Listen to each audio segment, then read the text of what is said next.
मी STI आकाश कोडारे.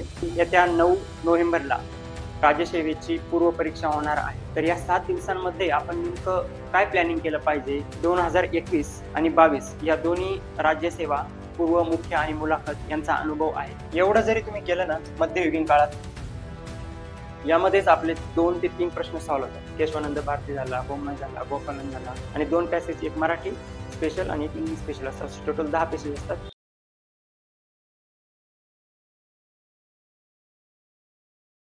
नमस्कार सर्वांना. कर्मयोगीच्या YouTube चॅनलवरती आपले सर्वांचे हार्दिक हार्दिक स्वागत. मी STI आकाश कोडारे. आज या ठिकाणी कर्मयोगीच्या ऑनलाईन प्लॅटफॉर्मवरती आपल्याशी संवाद साधण्यासाठी आलो आहे. त्याचं निमित्त आपल्या सर्वांना माहीतच आहे, जसं थंबनेलमध्ये आपण या ठिकाणी दाखवलं आहे की येत्या 9 नोव्हेंबरला राज्यसेवेची पूर्व परीक्षा होणार आहे. तर या पूर्व परीक्षेसाठी राहिलेले आहेत फक्त 7 दिवस. तर या 7 दिवसांमध्ये आपण नेमकं काय प्लॅनिंग केलं पाहिजे, कोणत्या घटकांना रिव्हिजन दिली पाहिजे, या 7 दिवसांमध्ये परीक्षेला जाता जाता आपली मेंटल स्ट्रेस किंवा आपली मानसिक स्थिती कशी असली पाहिजे, या सगळ्या गोष्टींबद्दल थोडक्यात एक आपल्याशी संवाद साधणार आहे. तर मला 2021 आणि 22 या दोन्ही राज्यसेवा पूर्व, मुख्य आणि मुलाखत यांचा अनुभव आहे आणि मी पण तुमच्यासोबतच ह्या अटेम्प्टसाठी तयारी करत आहे. आपल्या सर्वांना माहिती आहे, आपण पहिल्यांदा डिस्क्रिप्टिव्ह पॅटर्नला सामोरे जाणार आहोत आणि यामुळेच सगळीकडे MPSCच्या मार्केटमध्ये राज्यसेवेचं मार्केट थोडं डाऊन झालेलं आहे. सगळे जे MPSCचे कॅन्डिडेट आहे ते थोडे थंडावलेले. या थंडावलेल्या वातावरणात आपल्याला थोडं गरम राहून या परीक्षेला सामोरं जायचंय. तर या 7 दिवसात आपण काय काय केलं पाहिजे या थोडक्यात आपण याचं बाबतीत संवाद साधूया. चला तर मग बघूया आपण या 6-7 दिवसात नेमकं काय करायचं आणि परीक्षेला सामोरं कसं जायचं ते. तर आपण विषयावाईज प्रत्येक एक विषय घेऊ आणि विषयावाईज ठरवू की कोणकोणत्या घटकांना आणि कशाला कशी रिव्हिजन द्यायची किंवा ते इम्पॉर्टन्स कोणते. मी आपल्यासाठी प्रत्येक विषयाचे काही इम्पॉर्टंट टॉपिक काढले आहे की ज्यावरती फ्रिक्वेंटली प्रश्न येतात. यावरती PYQ अनालिसिस मागील गत वर्षी झालेल्या प्रश्नांचा एक विश्लेषण करून मी आपल्यासमोर हे टॉपिक मांडलेले आहेत आणि या रिव्हिजनसाठी आपण काय काय केलं पाहिजे, कोणकोणते टॉपिक केले पाहिजे हे आपण थोडक्यात बघूया. चला तर मग सुरुवात करूया इतिहासापासून. कोर सब्जेक्ट आपण पहिल्यांदा बघूया. पहिला सब्जेक्ट घेऊया इतिहास. इतिहास ठीक आहे.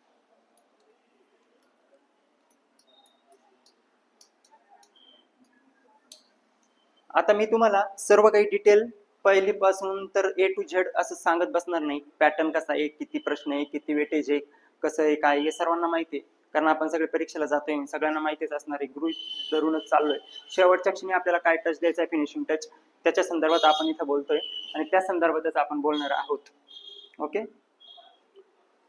चला तर मग इतिहासाचा अभ्यास करताना आपल्याला 3 सेगमेंटमध्ये अभ्यास करावा लागतो. सर्वांना माहिती आहे, प्राचीन, मध्ययुगीन आणि अर्वाचीन. तर प्राचीन इतिहास आणि मध्ययुगीन इतिहास याचा सगळ्या विद्यार्थ्यांना पडलेला मोठा प्रश्न की वाचायचं कुठून आणि याचे प्रश्न इतके आउट ऑफ द बॉक्स असतात, नेमकं करायचं काय, यामध्ये खूप विद्यार्थी गोंधळून जातात.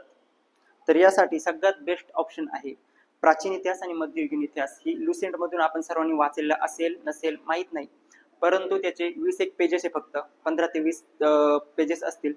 त्यामध्ये प्राचीन आणि मध्ययुगीन लुसेंटच्या सामान्य ज्ञान पुस्तकातून आपल्याला वाचून घेणं फायदेशीर ठरेल. त्यातूनच आपले बरेचसे प्रश्न सॉल्व्ह होतात आणि या मागे पण झालेले आहेत.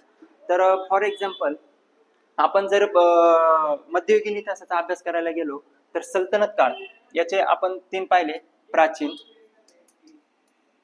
मध्ययुगीन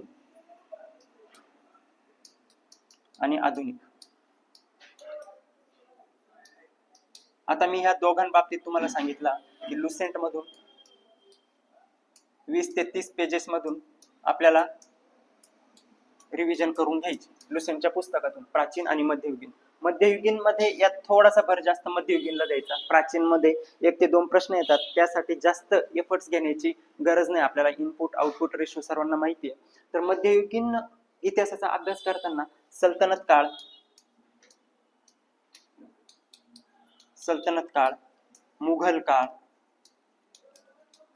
आणि भारतातील प्रमुख राजवंश,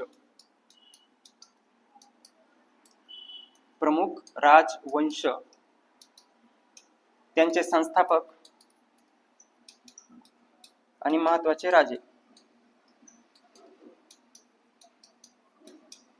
एवढं जरी तुम्ही केलं ना मध्ययुगीन काळात, यामध्येच आपले 2 ते 3 प्रश्न सॉल्व्ह होतात.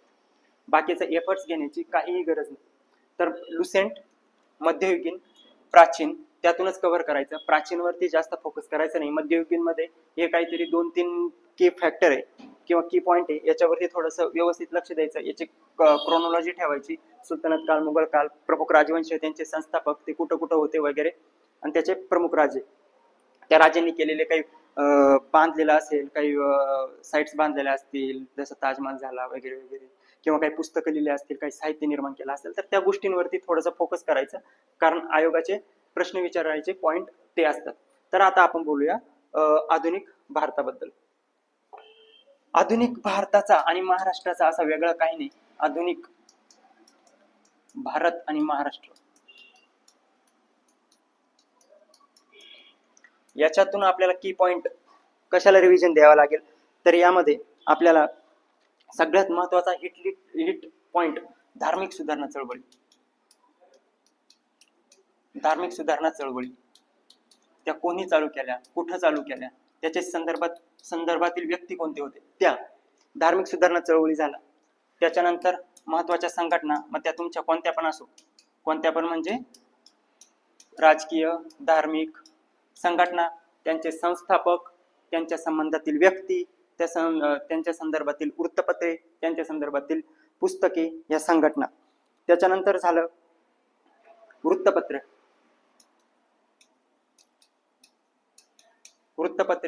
हे वृत्तपत्रे कोणी काढले, काय काढले वगैरे, हे सगळं करायचं. त्याच्यानंतर झालं 1857चा उठाव. कुठं झाला, कोणी केला, कोणी दडपला, महाराष्ट्रात कोणत्या ठिकाणी झाला, भारतात कोणत्या ठिकाणी झाला, 1-10 मिनिटात त्याची रिव्हिजन होऊ शकते आपली. 1857चा उठाव करायचा. आणि सगळ्यात महत्वाचं, परत 1857च्या उठावाच्या आधी जे उठाव झाले, त्या आधीचे उठाव आणि ते कोणी केले, एवढं फक्त रिव्हिजन करायचं. उठावाचं नाव आणि तो उठाव कोणी केला, एवढं फक्त करायचं. त्याच्यानंतर स्वातंत्र्याचा लढा. स्वातंत्र्याचा लढा काँग्रेस स्थापन झाल्यापासून 1910 नंतर, 20 नंतर गांधीजींची एंट्री झाली स्वातंत्र्य लढ्यात, तेव्हापासून पुढे सगळ्या ज्या घटना घडत गेल्या, त्या घटना क्रोनॉलॉजिकली व्यवस्थित करायच्या. 1920चं आंदोलन, 1930चं आंदोलन, 1942चं आंदोलन, गांधीजी आलेत, महत्वाचे व्यक्ती कोणते आले, कोणते पक्ष स्थापन झाले, मध्ये कोणकोणत्या घटना घडल्या, हा सगळा स्वातंत्र्याचा लढा आहे यामधला पॅच. हा पॅच जरा व्यवस्थित अभ्यास करायचा. आणि सगळ्यात शेवटचं आणि महत्वाचे समाज सुधारक.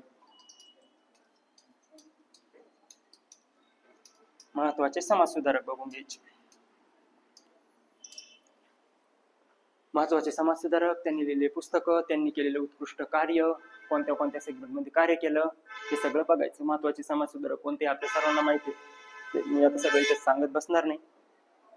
तर ह्या गोष्टी आधुनिक भारतात आपल्याला ह्या गोष्टींवरती आपल्याला रिव्हिजन करायचं आहे. हे जरी तुम्ही मध्ययुगीन, प्राचीन आणि आधुनिक मधले ह्या गोष्टींवरती जरी नीट रिव्हिजन केले, तर तुम्ही एकदम छान मार्क या बेसिस वरती पाडू शकता. आता पुढचा विषय आपण घेऊया. भूगोल. भूगोलाचा ट्रेंड सध्या थोडासा चेंज होताना दिसत आहे. भूगोलामध्ये पण आपल्याला 3 सेगमेंट पाडावे लागतात थोडेसे. जग, भारत, महाराष्ट्र.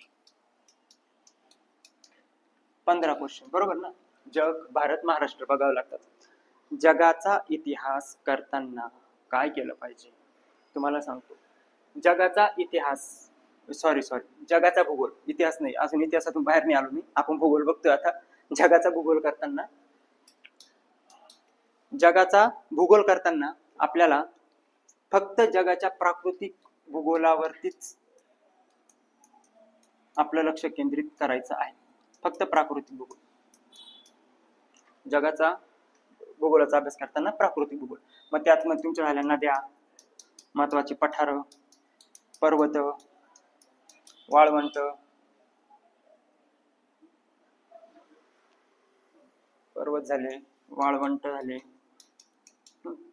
कोणत्या खंडात आहे, कोणत्या देशात आहे ते करायचं. त्याच्यानंतर हवामान झालं.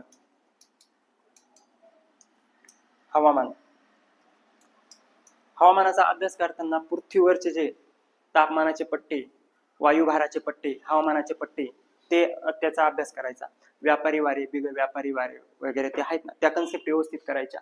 त्याच्यानंतर लोकल वाइंड्स, ज्या ठिकाणी जे स्थानिक वारे, ते स्थानिक वारे पाठ करायचे. ते फोंडा, अर्जेंटिना वगैरे त्या साईडला जे वारे, त्या वाऱ्यांचा अभ्यास करायचा. हे तुमचं हवामानामध्ये कव्हर होऊन जाईल. आणि सगळ्यात इम्पॉर्टंट पॉईंट परत भूरूपे याच्यावरती पण आपल्याला प्रश्न विचारले जातात. भूरूपे, मग तुमची नद्यामुळे तयार झालेली भूरूपे, हिमनद्यांमुळे तयार झालेली भूरूपे, वाऱ्यामुळे तयार झालेली भूरूपे, समुद्राच्या लाटामुळे तयार झालेली भूरूपे, त्याच्यात पण सेगमेंट करायचे. नद्यांच्या वहनामुळे कोणती भूरूपे तयार होतात, निक्षेपणामुळे कोणती भूरूपे तयार होतात. ओके, तर हे सगळे असे व्यवस्थित क्रोनॉलॉजिकली हे करायचं. हा झाला सगळं तुमच्या जगाच्या भूगोलामध्ये सगळं कव्हर होऊन जाणार, जास्त बाकीचं करायची गरज नाही. त्याच्यानंतर आपण बघूया भारत. भारताच्या भूगोलामध्ये पण सेम परत आपल्याला करावं लागणार प्राकृतिक, नदी प्रणाली, हवामान, मानवी वस्त्या. याच्यावरती खूप लॉजिकल प्रश्न पडतात. मानवी वस्त्या, रेल्वे ट्रॅक गेला, रूळ गेले, त्याच्या भोवती कोणत्या वस्त्यात आकारास येतात, खालीलपैकी कोणत्या वस्त्यांचा टाईप नाही. मागच्याच प्रीला माझ्या मते 2 प्रश्न याच्यावरती आले होते. मानवी वस्त्या, त्यांचे प्रकार वगैरे ते व्यवस्थित करणं, हे काही पॉइंट आहे, हे करणं. आणि प्राकृतिक भूगोलावरती जास्त लक्ष केंद्रित करणे, मॅप रिडिंग थोडंसं आणि रीडिंग करून यावरती जास्त लक्ष केंद्रित करणं. आणि सेम महाराष्ट्रामध्ये पण तसंच, या सगळ्या गोष्टी सेम ॲज इट इज. फक्त नदी प्रणाली वगैरे वरती पण प्रश्न येतो महाराष्ट्रावरच्या. आणि महाराष्ट्राच्या बाबतीत खनिज संपत्ती, मृदा प्रकार वगैरे करणं. बाकी प्राकृतिक, नदी प्रणाली, हे सगळ्या गोष्टी महाराष्ट्रात पण तुम्हाला करायच्या आहेत. ओके, तर हा झाला आपला भूगोल. त्याच्यानंतर पुढचा सब्जेक्ट बघूया आपण, राज्यघटना, राज्यव्यवस्था.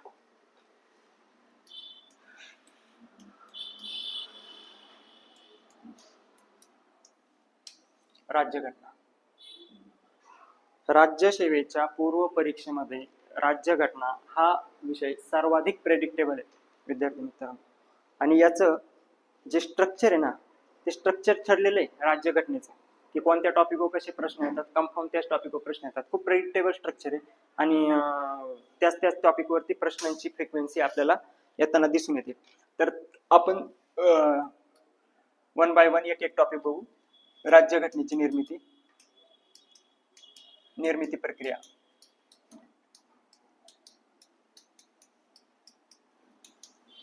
यामध्ये काही फॅक्च्युअल डेट्स आहे, फॅक्च्युअल डाटा आहे. तो डाटा डायरेक्ट तोंडपाठ करून टाकायचा. त्याच्यानंतर घटनेची वैशिष्ट्ये, निर्मिती प्रक्रियेमध्ये आपल्या समित्या वगैरे ते सगळं फॅक्च्युअल डाटा याच्यात थोडासा, तो पाठ करून टाकायचा. त्याच्यानंतर राज्यघटनेची वैशिष्ट्ये,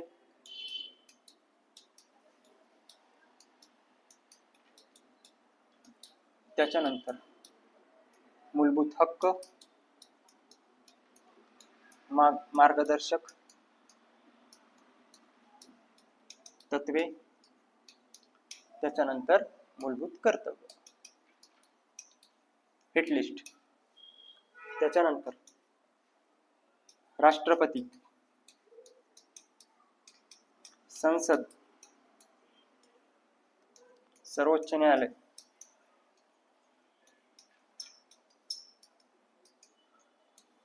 सगळ्यात महत्वाचा टॉपिक घटनात्मक आणि बिगर घटनात्मक संस्था. याच्यावरती 2 ते 3 प्रश्न हमखास राहतात. घटनात्मक आणि बिगर घटनात्मक संस्था.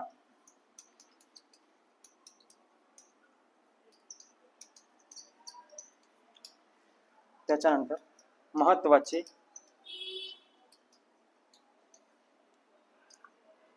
भाग अनुच्छेद, अनुसूची आणि महत्वाच्या केसेस, महत्वाचे भाग आणि अनुसूची, या तर सगळ्यांचे पाठच पाहिजे. कोणत्या भागात कोणते हेडिंग आहे, कोणत्या अनुसूचीमध्ये काय आहे, हे सगळे अनुसूची भाग तर सगळ्यांचे पाठच पाहिजे. त्याच्यानंतर महत्वाचे अनुच्छेद हे आपले पाठ पाहिजे, म्हणजे कलम महत्वाचे पाठ पाहिजे. आणि महत्वाच्या लँडमार्क केसेस सगळ्याच नाही करत बसायच्या, आपल्याला सगळंच बाजार नाही मांडायचं, त्याचा खूप सारं आहे. महत्वाच्या केसेस झाल्या, केशवानंद भारती झाला, बोम्मई झाला, गोपालन झाला, या अशा काही केसेस आहेत. तर थोड्या केसेस बघून घ्यायच्या. मागच्या वर्षी केशवानंद भारतीवरती प्रश्न आला होता, सर्वांना माहितीच आहे. हे झालं आपलं पॉलिटिक्स. हा, आणि एक टॉपिक याच्यात एक ऍड करा, केंद्र राज्य संबंध. यावरती पण प्रश्न येऊ शकतात. हे टॉपिक जरी तुम्ही व्यवस्थित केले तर बऱ्यापैकी तुमचं पॉलिटी कव्हर होतं. चला पुढचा सब्जेक्ट बघूया आपण, इकॉनॉमिक्स. हा पण पॉलिटी प्रमाणेच आहे थोडासा, फक्त आउट ऑफ द बॉक्स थोडेसे क्वेश्चन येतात. अर्थव्यवस्था. अर्थव्यवस्थेमध्ये आपल्याला प्रश्न येताना राष्ट्रीय उत्पन्नाच्या कन्सेप्टवर प्रश्न येतो. मित्रांनो, ही कन्सेप्ट इतकी छान करून ठेवायची ना, प्रत्येक वर्षी कसा ना कसा फिरून फारून या कन्सेप्टवरती आपल्याला प्रश्न विचारला जातो. एकदम व्यवस्थित ही कन्सेप्ट करून ठेवायची, एकदम व्यवस्थित. त्याच्यानंतर दारिद्र्य बेरोजगारी नेहमीच आहे. दारिद्र्य व बेरोजगारी, बेरोजगारी निर्मूलनाच्या थोड्याशा योजना वगैरे.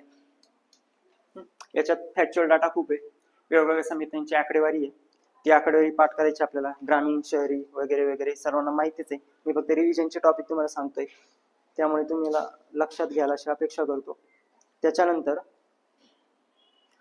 महत्वाचा टॉपिक आर्थिक नियोजन. आर्थिक नियोजन याच्यामध्ये नियोजनाच्या कन्सेप्ट आणि आपल्याला 5 इयर प्लॅन, पंचवार्षिक योजना, 12च्या 12 पंचवार्षिक योजना व्यवस्थित करून घ्यायच्या. तुम्ही पंचवार्षिक योजना करण्यासाठी सगळ्यात बेस्ट सोर्स सांगतो तुम्हाला, PYQ. आतापर्यंत जेवढे PYQ आले पंचवार्षिक योजनेवरती, ते पटकन वाचून घ्यायचे.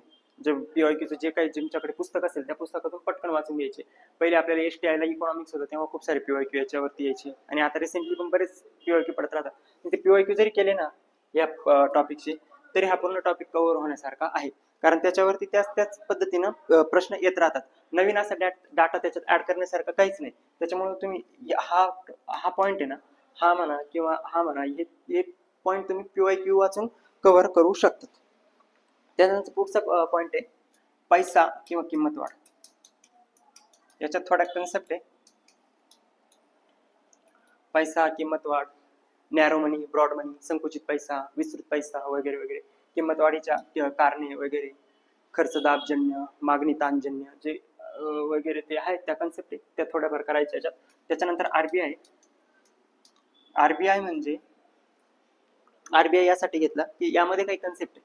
RBI मध्ये repo rate, reverse repo rate, पतनियंत्रणाची जे RBI ची साधने, मला ते म्हणायचं इथं, फक्त RBI मेन्शन केलं, पण ती पतनियंत्रणाची साधने ते आपल्याला करायचे. त्याच्यामुळे मी RBI इथं मेन्शन केलंय, त्यावरून तुम्ही लक्षात घेऊन घ्या. हा एक महत्वाचा पॉईंट आहे त्यामध्ये. त्याच्यानंतर सगळ्यात महत्वाचं विकासाचे निर्देशांक. विकासाचे निर्देशांक, मी नवीन पेज घेतो.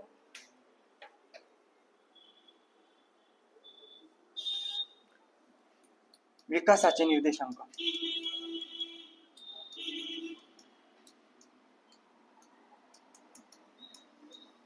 यामध्ये कोणकोणते येतात तुमचे? यामध्ये येतात HDI, IHDI, MPI, त्याच्यानंतर काय आलं अजून GII, ETC अजून पण आहे. हे जे विकासाचे निर्देशांक आहे, या निर्देशांक कसे मोजले जातात, यांचे आयाम कोणते, यांचे निर्देशांक कोणते, हे सगळं डीप मध्ये करायचं. हे सर्व कन्सेप्च्युअली एकदम व्यवस्थित करायचं. Human development index, equality adjusted human development index, poverty index, global inequality index, वगैरे हे असं सगळं व्यवस्थित करायचं. त्याच्यानंतर यामध्येच SDG अँड MDG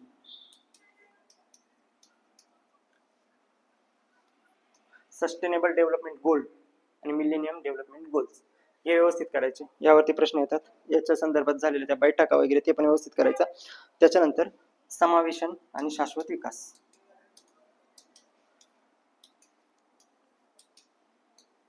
समावेशन शाश्वत विकास याच्या कन्सेप्ट करायच्या आणि याच्याशी रिलेटेड योजना वाचून घ्यायची. बेटी बचाओ बेटी पढाओ याची तारीख विचारली होती ना मागच्या वेळेस आपल्याला. जनधन योजना, बेटी बचाओ बेटी पढाओ या ज्या समावेशनाच्या योजना आहे, लँडमार्क योजना आहे, 15 ते 20 योजना आहे, त्या योजनांची तारीख पाठ करून टाकायची. हे आपल्याला फॅक्च्युअल मध्ये येऊ शकतं आणि याच्यात थोड्या कन्सेप्च्युअल भाग. हा पार्ट खूप इम्पॉर्टंट आहे इकॉनॉमिक्सचा, राज्यसेवा पूर्वसाठी.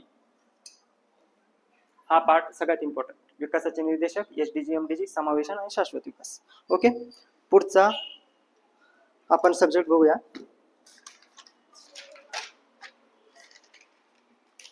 विज्ञान. पुढचा सब्जेक्ट बघूया विज्ञान.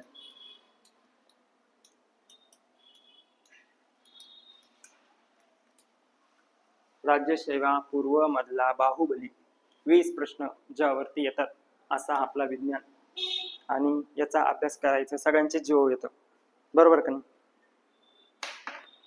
येणारच, सब्जेक्टच तसा आहे. प्रश्न असे येतात, त्याला काय करणार आपण? ठीक आहे, पण आपल्याला करायचंय.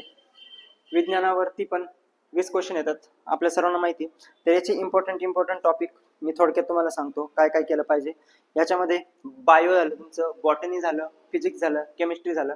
बायोलॉजीला थोडासा जास्त प्रश्न येतात तुलनेने बाकीच्या सब्जेक्ट पेक्षा. बायोमध्ये आपण करताना मानवी शरीर व्यवस्थित करायचं. मानवी शरीर करताना मानवी शरीरातल्या संस्था, पचन संस्था, श्वसन संस्था, उत्सर्जन संस्था, प्रजनन संस्था, हाडे 206 की 208, मागच्या वेळेस कसे विकेट पडली सर्वांची, 206 आहे का 208 आहे, स्टेटमेंट मध्ये होतात. मानवी शरीरावर प्रश्न येतात. यामध्ये आपले हार्मोन्स वगैरे आहेत ना, केमिकल बॅलन्स, शरीराचा केमिकल बॅलन्स, पिट्युटरी ग्लँड, वेगवेगळ्या ग्लँड्स, वेगवेगळ्या हार्मोन्स, त्यांची कार्य, ती शरीरात कुठं असतात ते सगळं व्यवस्थित करायचं. आणि संस्था बोललो, त्या संस्था सगळ्या व्यवस्थित करायच्या. त्याच्यानंतर झालं रोग आणि कारके. हा एक महत्वाचा पॉइंट आहे, रोग आणि कारके. जीवाणूजन्य रोग, विषाणूजन्य रोग, बुरशीजन्य रोग, कवकजन्य रोग, प्रोटोझोआ मार्फत होणारे रोग, हे सगळे रोग बाय फॉरगेट करायचे. या कशामुळे होतात? जीवाणूजन्य तर त्याचा कारक जीवाणू कोणता आहे, बॅक्टेरियल आहे तर त्याचा कारक बॅक्टेरिया कोणता आहे, कवकजन्य कोणत्या संबंधित कवक त्याच्याशी संबंधित आहे, किंवा प्रोटोझोआ आहे फॉर एक्झाम्पल मलेरिया सारखा तर तो कोणता आहे, हे सगळं व्यवस्थित करायचं. हा थोडासा रट्टामार कार्यक्रम आहे, थोडासा एकदा रट्टा मारून घेतला की हा पॉइंट आपला होऊन जातो. त्याच्यानंतर आहे पोषण. पोषण मध्ये हा पण एक इम्पॉर्टंट टॉपिक आहे. विटॅमिन्स आहे, मिनरल्स आहे, फॅट, प्रोटीन्स, कार्बोहायड्रेट्स, शुगर म्हणजेच कार्बोहायड्रेट्स वगैरे, त्या सगळ्या कन्सेप्ट यामध्ये आपल्याला पाहायला भेटतात. बायोमध्ये हिट टॉपिक आहेत, याच्यावरती आपल्याला प्रश्न नेहमी पाहायला भेटतात. त्याच्यानंतर पेशीचे महत्वाचे अंगके, त्यांची कार्य काय व्यवस्थित करायचं. यामध्ये काही गोष्टी आहे, DNA, RNA, या गोष्टी थोड्याशा डीप मध्ये जाऊन थोड्या व्यवस्थित करायच्या. DNAच्या RNAच्या कन्सेप्ट काय काय असतात. पेशीमध्ये जे सेल्युलर रेस्पिरेशन होतं, ते रेस्पिरेशन व्यवस्थित करायचं. क्रेब सायकल वगैरे, ग्लुकोज पासून एनर्जी कशी प्रोड्यूस होते, ते जी प्रोसेस आहे ती प्रोसेस व्यवस्थित करायची. Mitochondria, powerhouse of the cell वगैरे, त्या गोष्टी थोड्या व्यवस्थित करायच्या या ठिकाणी. थोडस डीप जायची गरज आहे, तर बाकी काही एवढं हे नाही. त्याच्यानंतर पुढचं आहे वर्गीकरण, प्राण्यांचे वर्गीकरण. त्याच्याशी संदर्भातील सायंटिस्ट पासून त्याचे मुख्य विभाग, त्याचं ते क्रोनॉलॉजी, हे काही डीप मध्ये करून नाही घ्यायचं, वरती एकदा वाचून घ्यायचं, फक्त वरती वाचायचं, जास्त डीप मध्ये करायचं नाही. याच्यात सगळ्यात इम्पॉर्टंट एक्झाम्पल्स. तुम्ही फक्त कोणत्या याच्यात काय एक्झाम्पल जरी वाचले तरी सफिशियंट आहे. जास्त जसं कंबाईनच्या पूर्वाला हा आपल्याला एकदम डिटेल करावं लागतो, तसं इथं एवढं डिटेल करण्याची गरज नाही. हे झालं बायो.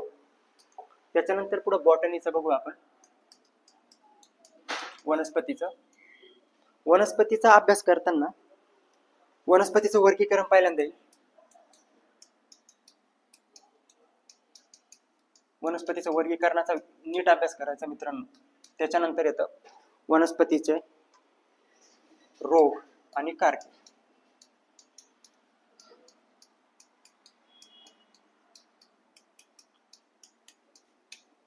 इम्पॉर्टंट, सगळ्यात इम्पॉर्टंट वनस्पतीचे रोग व कारके.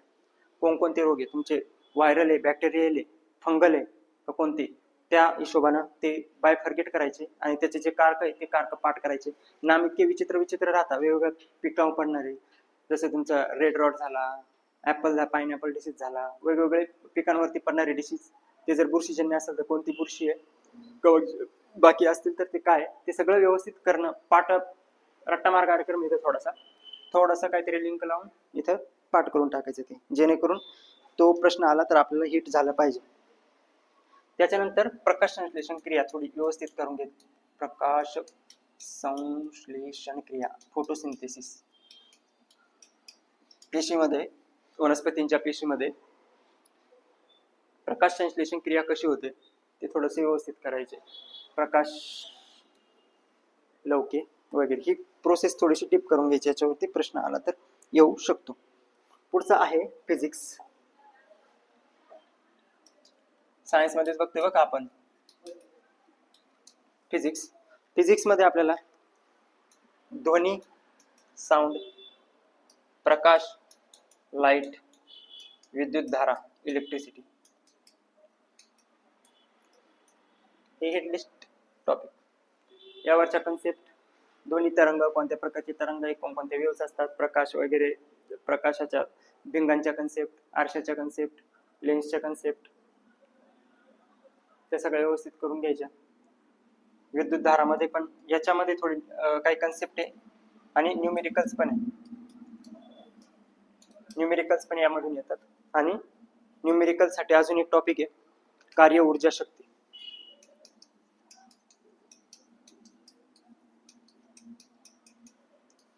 कार्य ऊर्जा शक्ती याच्यावरती न्यूमेरिकल्स येतात, ते पाहून घेणे.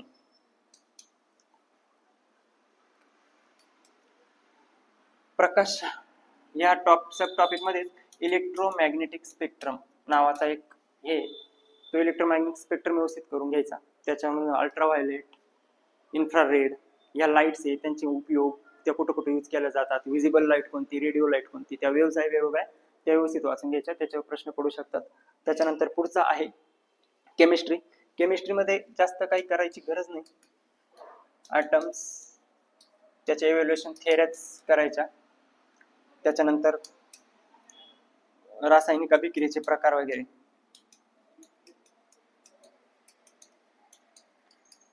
रासायनिक अभिक्रियांचे प्रकार, त्याच्याशी रिलेटेड थोडाफार कन्सेप्ट, उत्प्रेरक वगैरे काय असतात, म्हणजे रासायनिक अभिक्रिया, हा टॉपिक थोडासा व्यवस्थित करून घ्यायचा. तर एकंदरीत हे सायन्स होतं. यस, मी असं नाही म्हणत एवढंच केलं तर आपला विषय होईल, परंतु याच्यावरती आपण रिव्हिजन केली तर बऱ्यापैकी आपल्याला त्यातून आउटपुट भेटू शकतो. त्याच्यानंतर पुढचं आहे करंट अफेअर्स, चालू घडामोडी. चालू घडामोडी मध्ये कशावरती फ्रिक्वेंटली प्रश्न येतात, तर आपल्याला पुरस्कार, इंटरनॅशनल पुरस्कार झाले, आपले नॅशनल पुरस्कार झाले, ओके, काही स्टेट लेवलचे पुरस्कार झाले, इंटरनॅशनल झाले, नोबेल वगैरे, ऑस्कर, नोबेल त्यासारखे, मग वेगवेगळ्या क्षेत्रातले झाले, साहित्य क्षेत्रातले झाले, क्रीडा क्षेत्रातले झाले, याचे पुरस्कार करायचे. त्याच्यानंतर महत्वाच्या नेमणुका, त्याच्यानंतर महत्वाच्या राजकीय घडामोडी, त्याच्यानंतर संरक्षण आणि अंतराळ.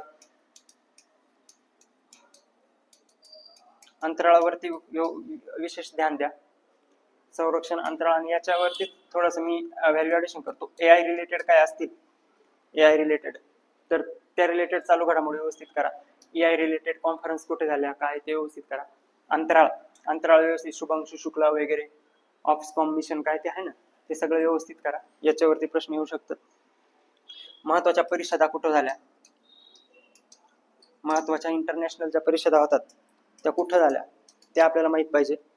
त्याच्यानंतर महत्वाचे गेम्स म्हणजे क्रीडा स्पर्धा कुठे झाल्या, कोणी जिंकल्या, बस जास्त डिटेल करायचं नाही, जास्त वाचायचं नाही. आणि महत्वाचे निर्देशांक, global index, press freedom index यासारखे इम्पॉर्टंट इंडेक्स वाचायचे. करंट अफेअर खूप डिटेल करत बसायचं नाही. आणि सगळ्यात महत्वाची दुसरी गोष्ट, या दिवसांमध्ये कोणतंही नवीन स्टडी मटेरियल वाचायला घ्यायचं नाही. जे तुम्ही आतापर्यंत यूज केलंय करंट अफेअरसाठी म्हणा की दुसऱ्या याच्यासाठी म्हणा, तेवढंच यूज करायचं. आता हे जे तुम्हाला टॉपिक सांगितले या टॉपिकला नीट रिव्हिजन द्या. त्याच्यानंतर शेवटचा जो पॉइंट राहिला तो म्हणजे पर्यावरण, इन्व्हायरमेंट. पर्यावरणाच्या 5 क्वेश्चनसाठी एखादं पुस्तक वाचणं कधीच वर्थ ठरत नाही. तुमच्याकडे जर छोटीशी नोट असेल तर ती वाचून घ्या, जर काहीच नसेल तर PYQ वाचून घ्या, आणि काहीच नसेल तर आपल्याला लॉजिकली 2 ते 3 क्वेश्चन यामध्ये सॉल्व्ह होतात. असं फारसं असं वेगळं करायची काही गरज नाही. PYQ करायचे, काही नोट्स असेल तुमची तर ती रेफर करायची, नवीन असं काही चित्रविचित्र वाचत यासाठी बसायचं नाही. तर हा सगळा प्लॅन होता आपला रिव्हिजनचा. ही सगळी रिव्हिजन 6-7 दिवसांमध्ये आपण केली पाहिजे. आणि आपलं जे शेवटच्या दिवशी आपण जे परीक्षेला जातो, तुम्हाला माहिती आहे एकाच दिवशी 2 पेपर आहे, 2-2 तासाचे, सकाळी 1, दुपारी 1, मध्ये 1-2 तासाचा गॅप. माणूस फ्रस्ट्रेट होऊन जातो, दुपारी भूक लागते. या सगळ्या गोष्टी आल्या तर त्या सगळ्या गोष्टीला मेंटली चांगलं प्रिपेअर होऊन जायचं. कोणाशी भांडण वगैरे त्या दिवशी करायचं नाही. रिक्षावाल्यासोबत किंवा घरून जाताना आपल्या घरच्यांसोबत एकदम व्यवस्थित जायचं, शांत मनाने पेपर द्यायचा. टायमासोबत आपलं बेटल नाही आहे इथं. सीसॅट सोडला तर टायमासोबत आपलं या ठिकाणी बेटल नाही. व्यवस्थित विचार करून व्यवस्थित पेपर सोडवायचा. आणि सीसॅट संदर्भात मी तुम्हाला जास्त काही सांगितलं नाही, तुम्हाला तर निदर्शनास आला असेल. कारण सीसॅट आपल्याला क्वालिफाईंग देते, 30% मार्क्स त्यामध्ये मिळवायचे. 2 मिनिटात सांगतो सीसॅट संदर्भात. सीसॅटचं काहीच करायचं नाही, काहीच करायचं नाही म्हणजे डायरेक्ट जायचं का तुम्ही म्हणाल, ते टाइम पुरला नाही मग झाला कार्यक्रम, असं नको व्हायला. सीसॅटचा अभ्यास करताना प्रिव्हियस इयरचे जे क्वेश्चन आहे 2-3 वर्षाचे क्वेश्चन पेपर आहे त्या सॉल्व्ह करायच्या. सीसॅटचा पॅटर्न सर्वांना माहिती आहे. टोटल 10 पॅसेज असतात आपल्याला, प्रत्येक पॅसेजवरती 5 क्वेश्चनच्या 50 क्वेश्चन आपल्याला पॅसेजवरून कॉम्प्रिहेन्शनचे 50 क्वेश्चन असतात, 25 क्वेश्चन मॅथ रिझनिंगचे आणि 5 क्वेश्चन डीएमचे डिसिजन मेकिंगचे असतात, बरोबर. तर त्या 10 जे पॅसेज असतात आपल्याला, त्या 10 पॅसेजमध्ये 8 पॅसेज बायलँग्वेज असतात, मराठी आणि इंग्लिश दोन्ही लँग्वेजमध्ये असतात. आणि 2 पॅसेज, एक मराठी स्पेशल आणि एक इंग्लिश स्पेशल असतात. टोटल 10 पॅसेज असतात. 25 क्वेश्चन मॅथ रिझनिंगचे असतात. तुम्ही PYQ जरी सॉल्व्ह केले किंवा काही हिट पॉईंट, काही महत्त्वाचे जे टॉपिक आहेत जसे नातेसंबंध झाल्या तुमच्या, किंवा मग त्यामध्ये वेळ, वेग, railway, ratio proportion, data interpretation यासारखे टॉपिक आहे, त्यावरती प्रश्न येतात. आपण त्यावरती जास्त फोकस का करत नाही, कारण आपण पॅसेजच्या याच्यातून बऱ्यापैकी क्वालिफाईंग मार्क्स मिळवतो. आणि सगळ्यात बेस्ट राहिलं ते 5 क्वेश्चन डिसिजन मेकिंगचे. ते 5 क्वेश्चन मधून आपल्याला डिसिजन मेकिंगचे आउट ऑफ मार्क घेता येऊ शकतात, खूप सोपे असतात. त्याच्यासाठी काहीच करायचं नाही, मागचे आलेले प्रश्न आणि त्याच्यात जो सगळ्यात जास्त मार्काला ऑप्शन आहे तो प्रश्न बघा, शांततेत वाचा, त्याचं काय उत्तर आहे. मार्चचे 3-4 वर्षांचे PYQ बघा डिसिजन मेकिंगचे, त्यावरून तुम्हाला सर्व आयडिया येऊन जाईल सीसॅटची. पण 2-3 पेपर सोडवून जा, 2 तासाचा टाइम लावून व्यवस्थित करा, सीसॅट पण तुमचा त्या ठिकाणी व्यवस्थित कव्हर होऊन जाईल. तर या ठिकाणी एवढी तयारी करा, छानपैकी आपलं मेंटल स्टॅबिलिटी ठेवा आणि पेपरला सामोरं जा. तर कर्मयोगी अकॅडमीतर्फे सर्वांना ऑल द बेस्ट आणि सर्वांना निश्चितच पेपर चांगला जाईल. थँक्यू.